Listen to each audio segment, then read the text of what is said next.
Dear students, we will solve today exercise 5B and 5C, and we will take question number 5, 6, 7 one by one question. Then question number 5. Question number 5. Convert each of the following into improper fraction. Take part third. 6 whole 3/10, and you have to change it into improper fraction. So 6 into 10 plus 3/10. 10 6 60 plus 3/10 is equal to 63/10. ये orally भी हो सकता है, ये इतना करने की कोई जरूरत नहीं है. 10 6 60 plus 3 63 डायरेक्ट भी आप लिख सकते हैं 63/10. ये सिर्फ मैं आपको समझाने के लिए लिख रहा हूँ कि 6 में 10 का मल्टीप्लाई करेंगे, फिर 3 ऐड करेंगे, अपन 10 करेंगे. आप ऐसे भी ओरली कर सकते हैं. और अगर हमें दिया है इम्प्रॉपर फ्रैक्शन तो मिक्स्ड में कैसे चेंज करेंगे, कल भी मैं बताया था.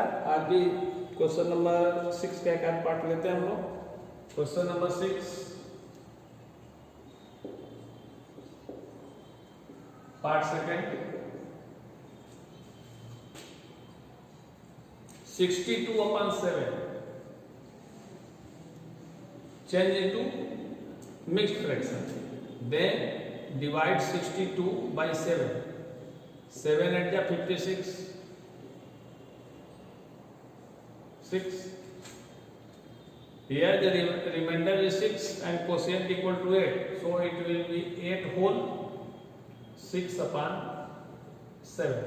ये डिनोमिनेटर जो रहेगा वही होगा, और जितने बार यहाँ जाएगा, जितने टाइम्स जाएगा, जो क्वोशिएंट होगा वो होल हो जाएगा, बाकी जो रिमाइंडर बचा रहेगा वो न्यूमरेटर हो जाएगा. मैं कल भी बताया था, तो इसको आप लोग इजीली सॉल्व कर सकते हैं. इसके बाद next question, question number 7.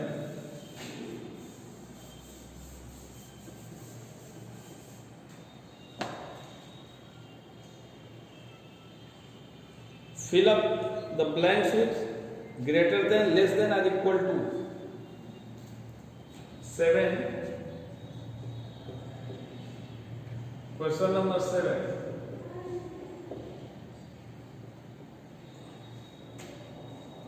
Part 3.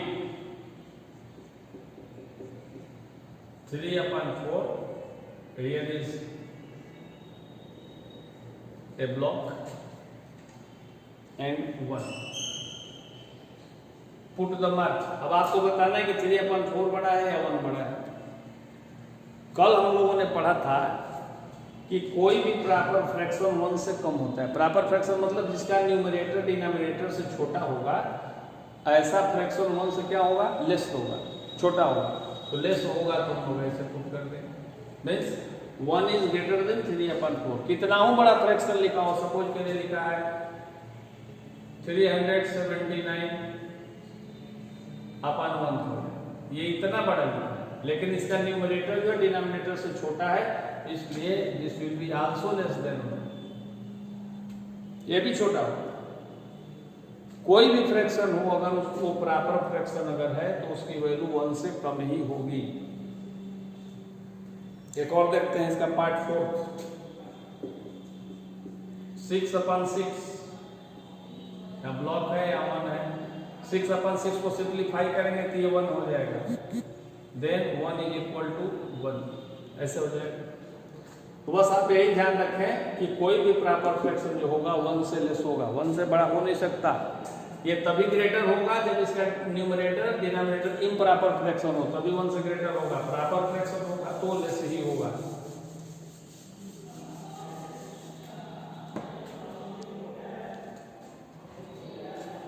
Again we will learn equivalent fraction.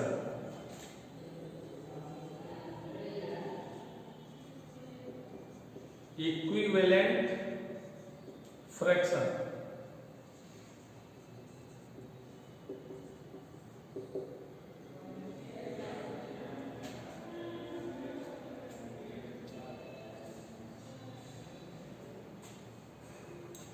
two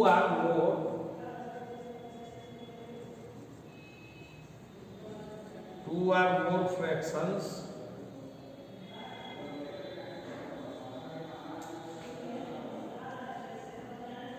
representing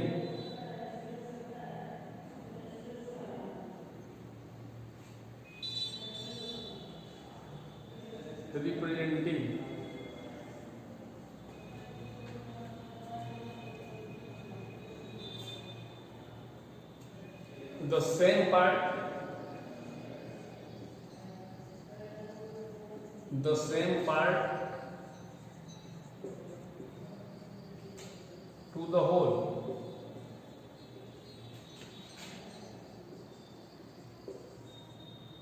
is called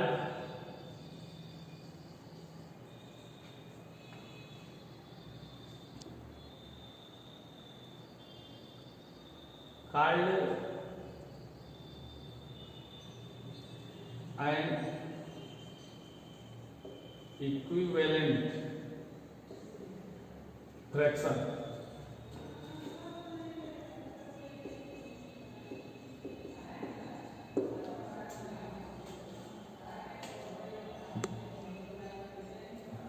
Here spelling is run, E-R-E, S-E-N-T, representing. I write out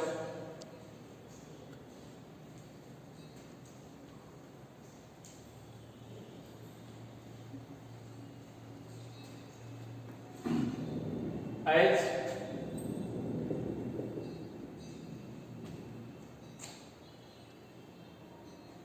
two or more, यहाँ होना चाहिए two or more fraction, two or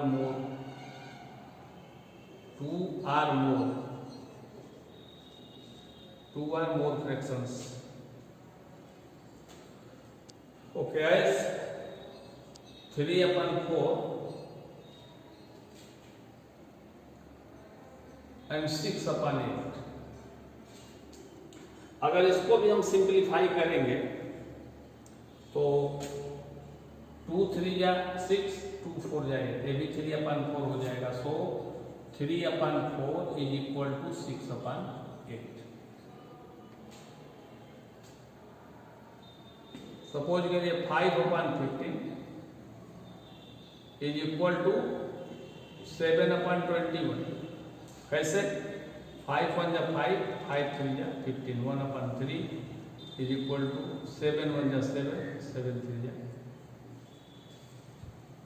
दोनों equivalent fraction है. और equivalent fraction कैसे form करते हैं हम लोग?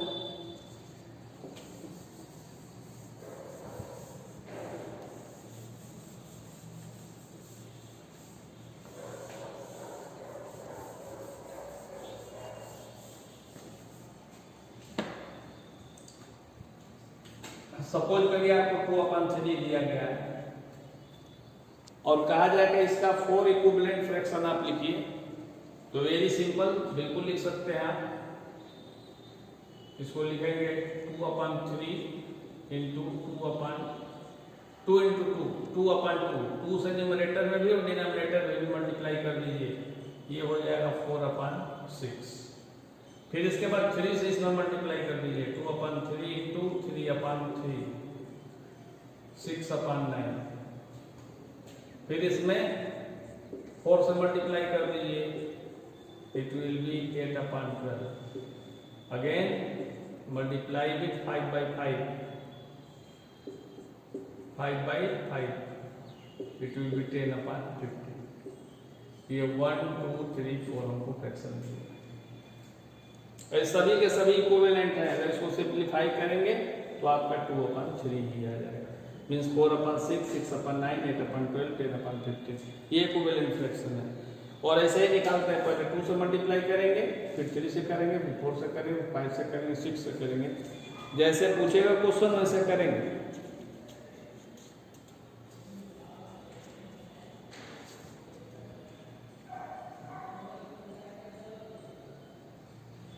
फाइव सी क्वेश्चन नंबर 1,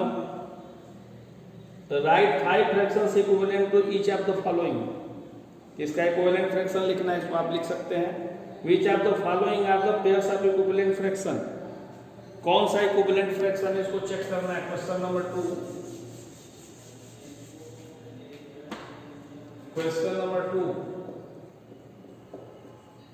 कौन सा इक्विवेलेंट फ्रैक्शन है इसका पार्ट फर्स्ट लेते हैं हम लोग।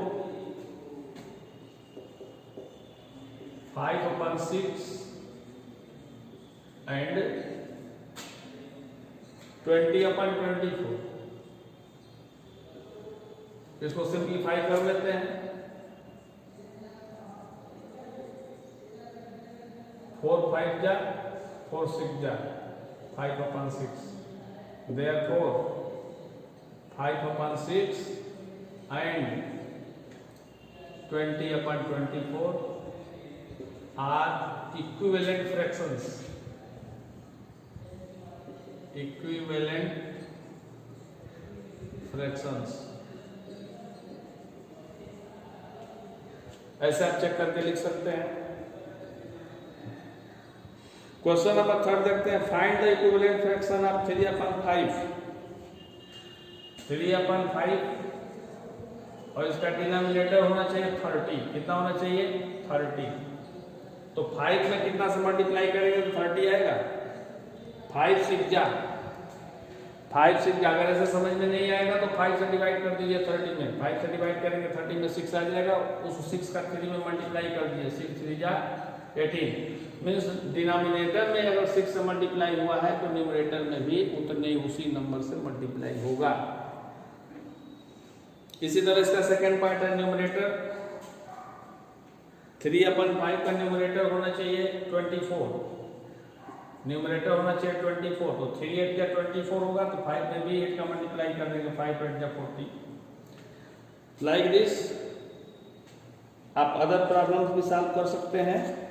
और अगर कोई प्रॉब्लम हुआ तो you can ask me and I will try to answer you. Thank you.